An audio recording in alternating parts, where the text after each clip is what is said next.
Awesome.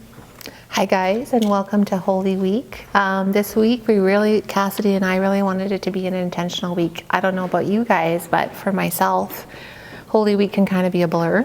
I'm just preparing for Easter, and then we can kind of miss the beauty and the depth of the season. So we wanted to take this opportunity to invite you into slowing down and just looking at the scripture passages that surround and happen before the crucifixion, just so we can really take in what God has for us. So I hope that you will join us.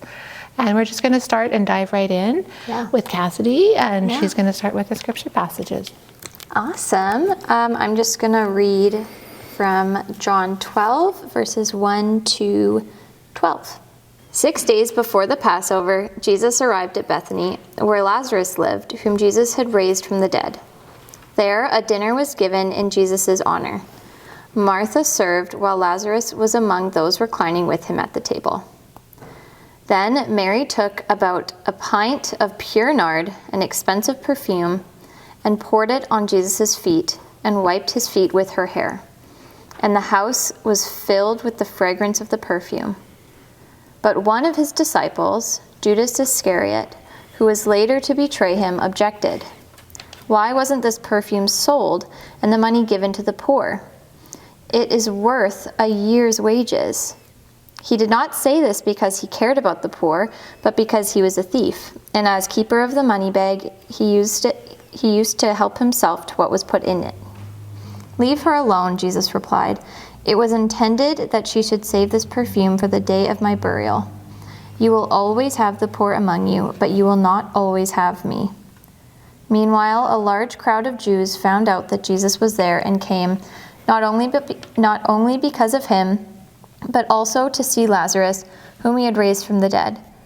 So the chief priests had made plans to kill Lazarus as well, for on account of him, many of the Jews were going over to Jesus and putting their faith in him.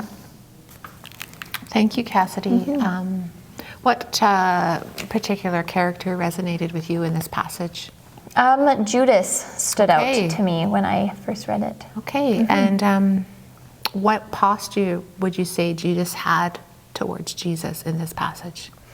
I think he was far away from him. I don't think he was close to Jesus by any means. What lies do you think Judas was believing about Jesus that caused him to have a posture that was far away from him? I don't think Judas believed that Jesus was who he said he was. I don't think he believed that he was the Son of God, that he was the Messiah. So he was not understanding who Jesus was. Yeah. Do you think there was anything that Judas was understanding? Any truth that he was understanding? Or was just totally off the mark? I feel like he was kind of off the mark. Yeah, maybe, I guess you could say he understood in his head that it was good to give to the poor. So maybe that idea of he did believe that Jesus's way of loving people and giving away was good, but he used that as an excuse to cover up the fact he wanted to dip into what could have been put in the money bag. So yeah, he was still there though. He was still present with Jesus. Yeah. So maybe he knew something attractive about it, but that's a really good point. What do you think that this character, Judas, was understanding this new way of living that Jesus was offering him through allowing Mary to anoint his feet? I don't really think so. Yeah. I don't think he would have questioned Mary and her worship. I don't think he would have questioned if he understood. Yeah, I agree. So let's turn our focus now to Jesus within this passage, and just imagine, what do we think Jesus's wilderness was in relation to Judas in this passage? He was loving the one that he knew would betray him. So I think that's a pretty big wilderness. That's a massive wilderness. Yeah, that is. So what posture did Jesus have towards Judas, even though he knew he's going to betray him?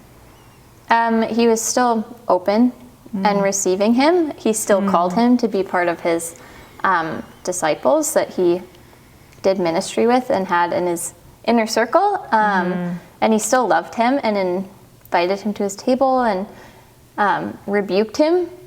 I think if you love somebody, you rebuke them. Take the time, and you correct them. Yeah, it's a kindly. beautiful posture he had. Yeah. What truths do you think Jesus was believing within this, even though he knew that one of his most close friends was going to betray him? What was he believing, the truth he was believing about himself?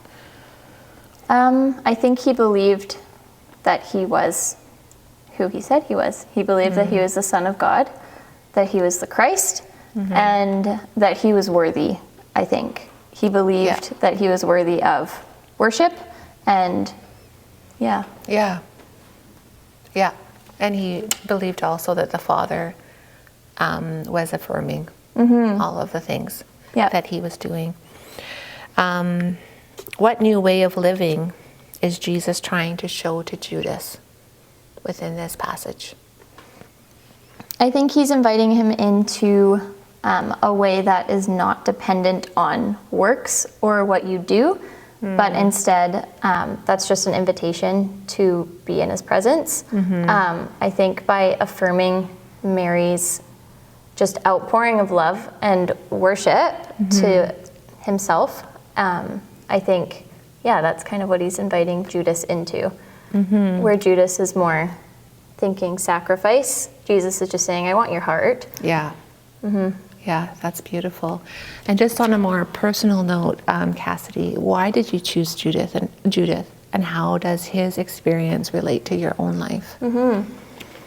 I think even just that last piece, I think I can often forget that Jesus just wants my heart, not what I can do for him, or even for his kingdom. He actually just wants my heart, and he just wants to spend time with me. And as well, what stood out to me was just Judas's, I keep using the word questioning, but his questioning of Mary's act of faith and act of worship, and maybe even a bit of resentment there of, why don't I have that intimacy?